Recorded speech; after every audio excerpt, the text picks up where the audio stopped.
DRF is key to have innovation in place. And looking at this helicopter behind me is that the 5-blade rotor is a system which really brings more comfort to the patient and the crew.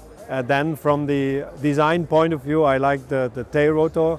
I think the 5-bladed rotor will be a huge difference maker, both from aerodynamic performance aspect, and they tend to generate less noise and be a bit smoother, in transition.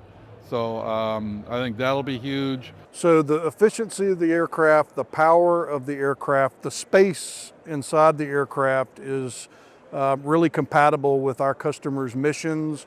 The clamshell doors, the new loading in the back where it's squared off is really exciting. I think the T-tail and the 5-bladed rotor are going to bring the flight profile into a very comfortable environment, which will be great for all folks flying on the aircraft, especially doing multiple transports a day on an aircraft. And the 140 gives us a lot of versatility.